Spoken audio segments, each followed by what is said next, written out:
Once again, we're continuing our series of example problems that have to do with geometric proofs involving angles. Almost all of these also could be saying proofs proving lines parallel, because really that's what we're doing on most of these.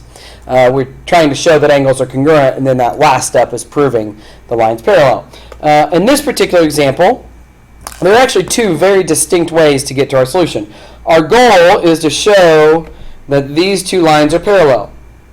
Well, based on the angles that I've given you, there's only one really not good way to do it, and that would be to show 4 is congruent to 6. If you could show 4 is congruent to 6, that would be enough to show that the two lines are parallel.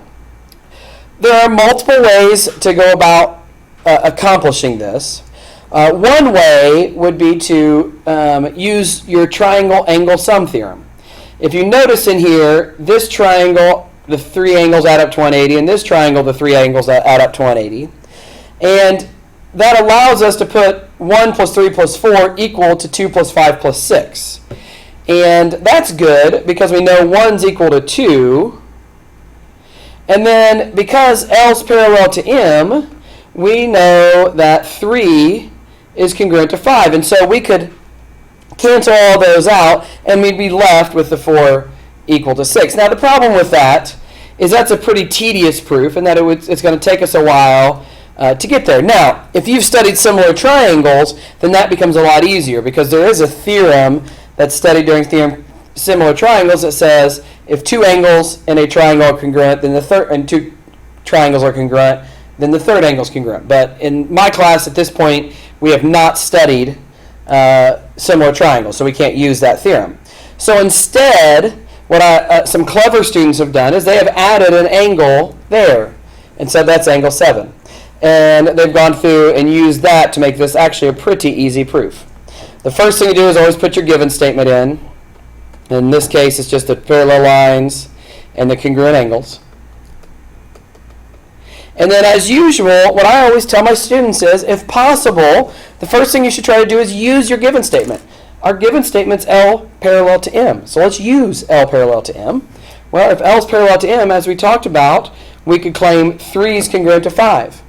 But that's not going to help me. What's going to help me more is showing that 1 is congruent to 7.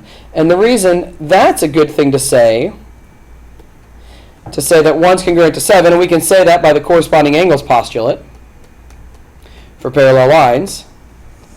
By the corresponding angles postulate, 1's going to be congruent to 7, and that's really good because there's a 1 in my given. And so that now, using the L parallel to M, I now can use something about the second given statement, and that is I can now claim that angle 2 is congruent to angle 7.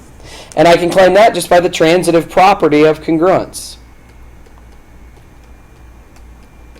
Now, the transitive property of congruence says if 1's congruent to 2 and 1's congruent to 7, then 2's congruent to 7. Two things are congruent to the same thing, then they're congruent. So the reason showing 2's congruent to 7 is good is because that is sufficient. Once we had 2 congruent to 7, we can claim that P is parallel to N, and we can claim P is parallel to N by the converse of the alternate interior angle theorem.